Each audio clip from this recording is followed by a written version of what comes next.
జై శ్రీమన్నారాయణ.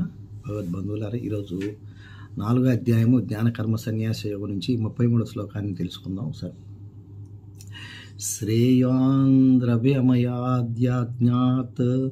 జ్ఞానయజ్ఞ పరంతప సర్వం కర్మాఖిలం పార్థ జ్ఞానే పరిసమాప్యతే.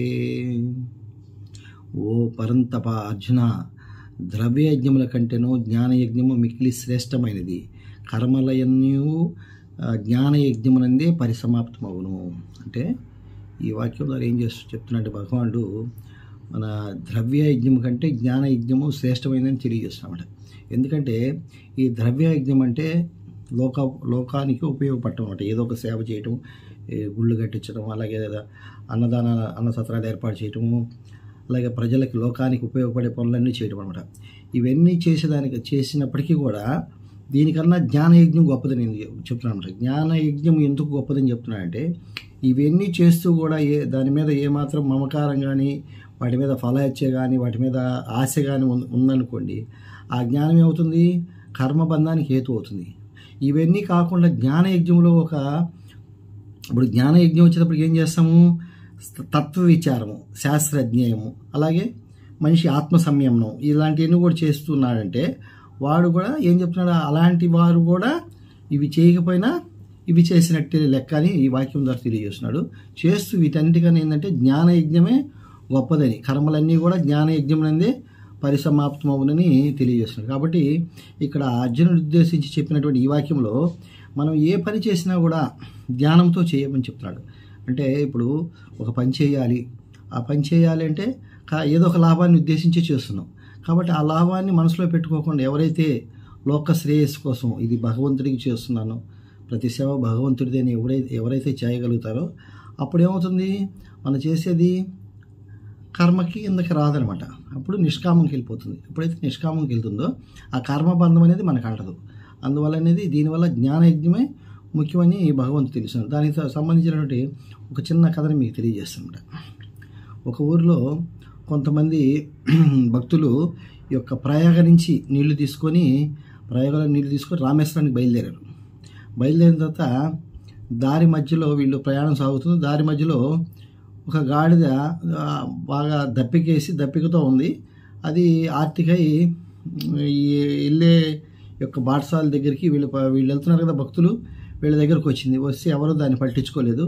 ఒక అతను మాత్రం ఏం చేశాడంటే, ఒక భక్తుడు మాత్రం దాన్ని దగ్గరికి తీసుకొని దానికి తనకి తీసుకెళ్తున్నటువంటి ఏదైతే ప్రయాగ నుంచి తీసుకెళ్తున్నటువంటి నీటిని దాన్ని దప్పిక తీర్చేశాడు. అది దప్పిక తాగింది, వెళ్ళిపోయింది అనమాట. అప్పుడు మిగతా వాళ్ళంతా కూడా అతన్ని హేళన చేశారు. ఏమని? నీళ్లు మరి రామేశ్వరం దాకా నువ్వు నీళ్లు తీసుకెళ్ళలేదు కదా, మరి నీ యొక్క ఇది పూర్తి కాలేదని చెప్పని మిత్రులందరూ నవ్వుకుంటారు.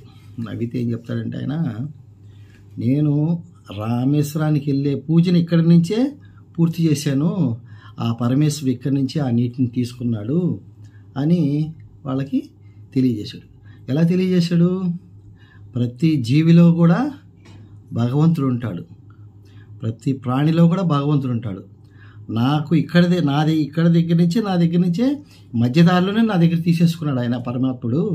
కాబట్టి నా పూజ ఇక్కడి నుంచే మొదలైందని వాళ్ళకి తెలియజేశామట. ఎప్పుడైతే ఆ విషయం తెలియజేశారో వాళ్ళందరూ కూడా ఆశ్చర్యపోయారన్నమాట. ఎందుకంటే ఇక్కడ మనం కూడా తెలుసుకోవాల్సిందంటే, భగవంతుడు ఎక్కడో లేడు.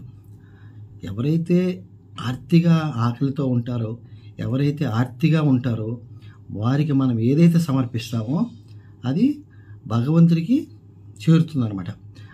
ఈ యొక్క విషయంలో ప్రతి ఒక్క గుడిలో కూడా ఎక్కడైనా సరే మనం ఒక గుడిలో వేస్తున్నాం డబ్బులు, అలాగే అక్కడ పేదలకి కానీ ఇచ్చామనుకోండి, బాగా బాధపడుతున్న వాళ్ళకి, కాలు చేతులు లేని వాళ్ళకి, పేదలకి ఏ ధర్మం చేసినా తీసుకోవటమే గొప్పది. మనం అలా ధర్మం ఎప్పుడైతే దానం చేసామంటే అది మనకి భగవంతుడికి చేరుతుందనేది మనకి ఇక్కడ అర్థమవుతుంది ఈ వాక్యం ద్వారా. కాబట్టి ఎందుకు అలా ఆలోచించాడు ఆయన? జ్ఞానము, భగవంతుడు జ్ఞానం ఇచ్చాడు కాబట్టి జ్ఞానంలో ఏమని ఆలోచించాడు? సర్వం జగన్మయం, సర్వ ప్రాణుల్లో కూడా ఎవరుంటారు? భగవంతుడు ఉంటాడు. అందుకే ఆ గాడిదలో కూడా తను భగవంతుడు చూశాడు. ఆ గాడిద యొక్క ఆర్తిని చూశాడు.